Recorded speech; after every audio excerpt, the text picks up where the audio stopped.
نیازی صاحب، آپ کی نظر میں ایسے موقع پر جب حکومت پہلے سے زیادہ مضبوط ہے اور 2/3 اکثریت ہے اس کے پاس، تو قومی حکومت کی باتیں کون اور کہاں سے کر رہا ہے؟ دیکھیں یہ اصل میں پہلے تو یہ اسرٹین کریں کہ پاکستان کا بحران کیا ہے۔ پاکستان کا بحران اس وقت جو سب سے بڑا بحران ہے، باقی سب چیز سارے جتنے ہمارے مسائل ہیں اسی بحران کی کوکھ سے جنم لیا ہے، وہ ہے سیاسی بحران۔ اس وقت ملک جو ہے شدید سیاسی عدم استحکام کا شکار ہے اور وقت کی ضرورت ہے، اور اس سے چشم پوشی جو ہے وہ بہت ہی نقصان دہ ہے۔ اس کے پہلے بھی کئی دفعہ ہم بڑے بھیانک نتائج جو ہے اس سے نبردآزما ہو چکے ہیں۔ اب یہ سیاسی استحکام دیکھیں، ایک چھوٹی سی عام سی بات ہے، اس ملک میں جو بندہ بولتا ہے، چاہے حکومتی ہے چاہے میڈیا کے کوئی لوگ ہیں، تو یہ ایک بات پہ ساروں کا کنسنسس ہے کہ عمران خان صاحب جو ہے اس ملک کی سب سے بڑی سیاسی قوت ہے۔ اگر سب سے بڑی سیاسی قوت ہے تو لیکن مارجلائز جو ہوئے، تو اس کا مطلب ہے کہ، اور خواجہ آصف صاحب یہ کہتے ہیں کہ ہائیبریڈ سسٹم ہے، تو اس کا مطلب یہ ہے کہ ملک کے اندر سیاسی جو ہے وہ کوئی نظام موجود نہیں ہے، ایک ہائیبریڈ سسٹم ہے، آئینی نظام موجود نہیں ہے، اور یہ چیزیں جو ایسی چیزیں جان لیوا ثابت ہوتی ہیں۔ مجھے نہیں معلوم کہ کہاں سے ایک بات چلی ہے اور کون اس کو اس پہ عمل پہ جو ہے پیرا ہو سکتا ہے یا کرانے کی ضرورت ہے، لیکن یہ مجھے پتہ ہے کہ اس وقت اگر آپ نے تحریک انصاف کو آن بورڈ نہیں کرتے اور وہ اگر دل و جان سے آن بورڈ نہیں ہوتی اور ساری جماعتیں مل کے، یہ اتنا شدید بحران ہے کہ مجھے کئی دفعہ خدشہ ہوتا ہے کہ یہ اس وقت پتہ چلے گا جیسے 1971 کے اندر ہم ایک بھیانک نتائج سامنا کرنے پڑے تھے، یہ اس سے ملتا جلتا بحران ہے۔ ابھی تو کچھ جو ایسے وقت گزرا ہے کہ پاکستان نے ایک ایسی فتوحات حاصل کی ہے کہ پوری قوم اپ بیٹ ہے، ان کا جوش و جذبہ بلند ہے، اور وہ اس وقت ایک ایسی کیفیت میں ہے کہ جو کچھ عرصے کے لیے شاید یہ اس چیزوں کا اثر نہ پڑے، لیکن 65 کی وار میں ایوب خان کی حکومت بھی اسی طرح اپ بیٹ تھی، اور ان کا ہر ٹرک کے پیچھے ایوب خان کی تصویر تھی، اور ہر جگہ پہ ایوب خان کے توتی بولتا تھا اور کہتے تھے کہ کمال ہے جی، انہوں نے جو جنگ لڑی اور جو لڑوائی ہے، یہ اگر یہ جو ان کو بڑی فاتح عالم تصور کیا جا رہا تھا۔ لیکن سال ڈیڑھ سال بعد کیا ہوا، جیسے اس کے اثرات منتمل ہوئے، جیسے وہ ڈائلیوٹ ہوئے، ایوب خان کے خلاف 1966 میں ان کے خلاف مظاہرے شروع ہو گئے۔ تو اس لیے بہتر ہے کہ اس مقام تک آنے سے پہلے آپ جو ہے جو حقائق ہیں ان سے چشم پوشی نہ کریں۔ اگر ہم سارے متفق ہیں کہ تحریک انصاف ایک بہت بڑی طاقت ہے، نیازی صاحب، آپ کو کیا لگتا ہے کہ تاریخ خود کو دہرائے گی؟ اب جب حکومت پہلے سے زیادہ بااعتماد ہے، کانفیڈنٹ ہے، تو ان کی ترجیح ہوگی کہ سیاسی عدم استحکام کو دور کرنے کے لیے کچھ کیا جائے؟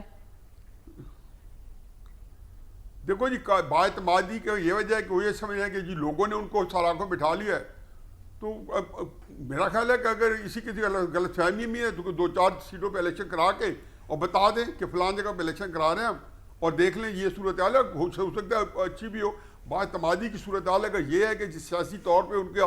جو سٹاکس ہیں وہ ہائی جا رہے ہیں اور لوگ ان کو سیاسی طور پہ قبول کر لیا ہے تو بالکل ٹھیک ہے، لیکن اگر سیاسی اعتماد اس لیے کہ اسٹیبلشمنٹ ہمارے ساتھ کھڑی ہے تو یہ تو کوئی ایسی بات نہیں ہے۔ لیکن ایک بات میری ذہن میں رکھیں، اس ملک کے اندر جو کوئی بھی ہے کتنا پاورفل ہے سن لے کہ اس ملک میں 70 سال سے ہم نے مارشل لا دیکھے ہیں، ہم نے ہائیبریڈ یا نیم ہائیبریڈ یا جمہوریت یا نیم جمہوریت دیکھی ہے، لیکن ہر ایک کی اس ملک کے نظام میں ایکسپائری ڈیٹ ہے، شیلف لائف ہے۔ اگر میں مان ہی نہیں سکتا ہوں کہ 75 سال کے نظام جو ہیں اپنی شیلف لائف پوری کرنے کے بعد تحلیل ہو گئے ہیں، تو کیسے میں مان لوں کہ ان کا نظام جو ہے وہ چل پائے گا؟ تو اس لیے میرا خیال ہے کہ عقل اور دانے سے لے کے اگر قومی کنسنسس ڈیولپ ہوتا ہے، اگر تحریک انصاف کو کسی طریقے سے آن بورڈ کر کے آپ ایک قومی حکومت بناتے ہیں اور حقیقی سچی بناتے ہیں اور دل و جان سے آتے ہیں، انہیں کہتے ہیں خدا کے واسطے تحریک انصاف والوں کو بتایا جائے تم پاکستان سے زیادہ بڑے نہیں ہو۔ تو نیازی صاحب، پی ٹی آئی کی خواہش ہوگی قومی حکومت کا قیام؟ کیا پی ٹی آئی کی بھی خواہش ہے یا ہو سکتی ہے؟ مجھے تو نہیں پتا جی، میں تو حقیقت ہے کہ نہ میں ظاہر نکالتا ہوں، نہ میں دلوں کے حال جانتا ہوں، نہ میرے پاس اندر کی خبریں ہوتی ہیں، لیکن میں بتا رہا ہوں کہ یہ میں ذاتی آفس میں کئی دفعہ لکھ چکا ہوں عرصے دراز سے، مجھ سے زیادہ تحریک انصاف کا مخالف کون ہوگا؟ اس کے باوجود میں کہتا ہوں کہ جی حالات جس طریقے سے ان کے سیاست جس طریقے سے پاکستان کے اندر موجود ہے، اس کا یہ تقاضا ہے کہ آپ ان کو آن بورڈ کریں۔ لوگوں کی رائے یا لوگ دیکھو یہاں پہ 2 قوتیں ہیں، ایک قوت ہے بندوق والی اور ایک قوت ہے رائے عامہ۔ رائے عامہ بہت بڑی قوت ہوتی ہے، ٹھیک ہے کہ وہ رائے عامہ جو ہے وہ اپنی قوت کب استعمال کرتے ہیں نہیں کرتی اس کا انتظار نہ کریں. لیکن اگر رائے عامہ جو ہے اس کو آپ احترام نہیں کریں گے اور وہ ان کے ذہن میں کوئی اور ہے, تو یہ جو ہوتی ہے حاشیہ نشینی یا جو ہم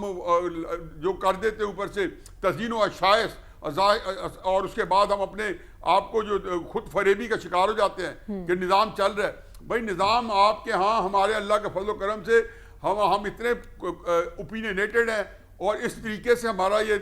جس کو کہنے خوش آمدیوں کا کلچر ہے کہ ہمارے ارد گرد تو یحییٰ خان کو نہیں پتہ چلا تھا کہ پاکستان ٹوٹ گیا ہے,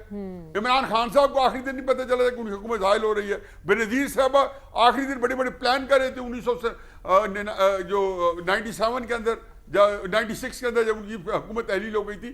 یہ آخر میں خبر آپ تک پہنچتی ہے جو منتظمین ہوتے ہیں, جو مقتدر ہوتی ہے. تو میرا تو اس دل میں آپ نے سوال رکھا ہے, میرا دل باغ ہو گیا کہ یہ وقت کی اہم ضرورت ہے. یہ کوئی ٹیکنیکل کام نہیں ہے. اس کے لیے اگر آپ کو کسی کو قربانی دینی ہے عمران خان کو آن بورڈ کرنے کے لیے, تو خدا کے واسطے آن بورڈ کریں کہ پاکستان کے اندر نظام آئے, اس کے اوپر 5 سال 7 سال کا کنسنسس کرے, اور پھر آپ دیکھیں ملک کے اندر ہر چیز کلک کر جائے گی. آپ کے اقتصادیات بھی, آپ کا پورے ٹھیک ہے. تو آپ کہہ رہے ہیں کہ قومی حکومت اس وقت کا تقاضا ہے سیاسی عدم استحکام کو دور کرنے کے لیے. نیازی صاحب, پولیٹیکل ورکر کی تو ہم بعد میں بات کریں گے. اس وقت جیل سے باہر جو قیادت موجود ہے, کیا وہ احتجاج کے لیے تیار ہے اور احتجاج کرنا چاہتی ہے؟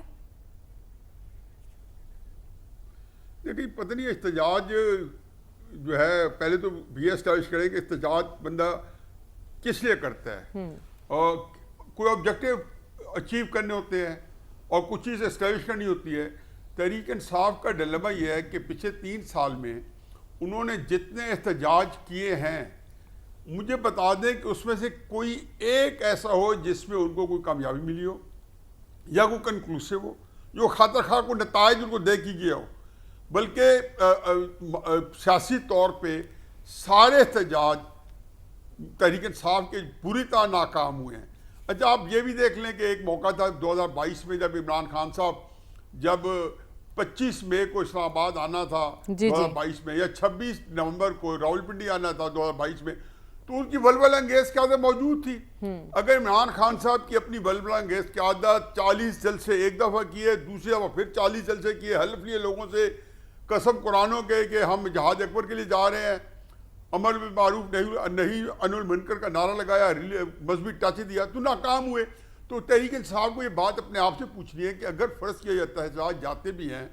تو کیوں کا کامیاب ہو گئے؟ جیل بھر تحریک کا کہا, ریمیٹنسز نہ دو, ترسیل زر نہ دو. تو میں جتنا ان کو ناکام احتجاجوں کا تجربہ تحریک انصاف کو,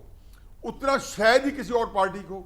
اب آج تک تو ایک پر جو ہے ریزلٹ اورینٹیڈ احتجاج نہیں ہو سکا, تو پھر کیوں کامیاب ہوگا؟ تو چنانچہ اس سے بہتر کہ تحریک انصاف وہی کچھ کرتی رہے, اپنے ورکرز کو اس گرم موسم میں, اس ہیومڈ موسم میں ان کو خوار کر ان کو ٹیسٹ کرے. پہلے دیکھیں کوئی اور ایسا طریقہ آزمایا جائے تاکہ جو پبلک جو سپورٹ ہے اس کو مؤثر طریقے سے استعمال کر سکے. اب عمران خان اندر ہیں, باہر جو ہے اسی طرح ہیپیزڈ, کوئی ایک یکسوئی نہیں ہے, کوئی ایک پیج پہ نہیں ہے, مختلف قسم کے جو ہر ایک کی اپنی رائے ہے, اور یہ بھی نہیں پتا کس کو کیا رول دیا گیا. اب عمران خان صاحب نے خود تو علی امین گنڈاپور کو بنایا تھا چیف منسٹر, جی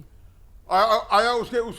کیوں نظروں سے گر گیا؟ کیونکہ خیال تھا کہ یہ فوج کا مفاہمت کرائیں گے. بھائی اگر مفاہمت کرنی تھی, اور اگر میں نے علی گور کو آگے کیا ہے, یا عمر ایوب کو آگے کیا ہے, یا اعظم سواتی صاحب کو آگے کیا ہے, یا علی امین گنڈاپور کو آگے کیا ہے, تو پھر اس کے بعد ان کو پیچھے سے سپورٹ دیں, پولیٹیکل بھی اور مورل بھی. ہوتا کیا ہے کہ ایک طرف سوشل میڈیا کے ذریعے آپ ایک کیمپین چلا رہے ہیں, آپ کے کچھ لوگ ہیں جو شاید پارٹی کے اندر جو ہے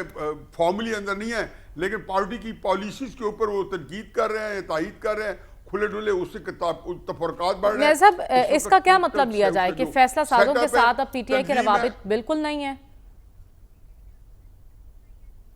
میرا خیال ہے کہ پی ٹی آئی نے جس طریقے سیاست کی ہے ابھی تک تو جو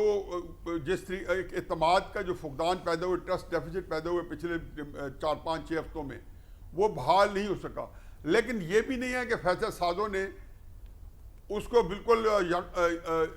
جس کو کہنا ہے کہ ایک یک طرفہ اس کو یا ختم کر دیا ہو. انہیں وہ ڈور اوپن رکھی ہوئے. میرا ایک ہی لٹمس ٹیسٹ ہے, جس دن جنرل فیض حمید کو منظر عام پہ لایا گیا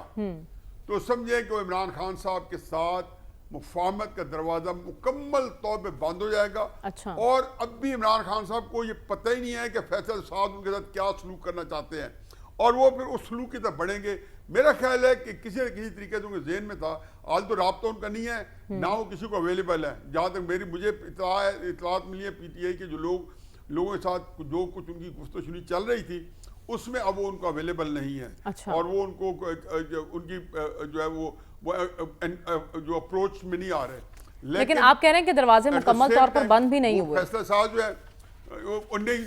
میں نے اپنا ٹیسٹ رکھا ہوا ہے, کیونکہ فیض حمید کا کیس کوئی ایسا نہیں ہے کہ کوئی سول لیٹیگیشن ہے. آرمی ٹرائل جو ہوتا ہے پہلے لیفٹیننٹ جنرل کو تو کیا ہے, سپاہی کو پکڑتے ہیں تو ثبوت پہلے کنفرم ہو جاتے ہیں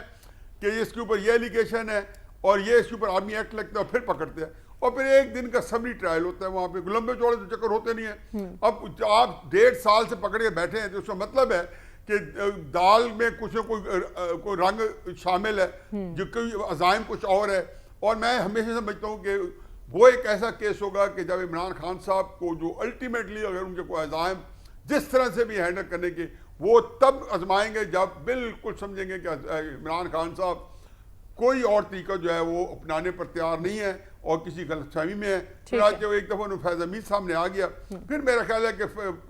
سلسلہ پیچھے نہیں ہٹے گی. پھر عمران خان صاحب کو جو کچھ انہوں نے ذہن پہ ان کے ناک نقشہ ہے اس کو پورے کا پورا جو عمل کرا کے پھر وہ آگے جائیں گے. ٹھیک ہے, تو آپ کہہ رہے ہیں ابھی کہیں نہ کہیں کوئی نہ کوئی گنجائش باقی ہے اور دروازے کھلے ہوئے ہیں.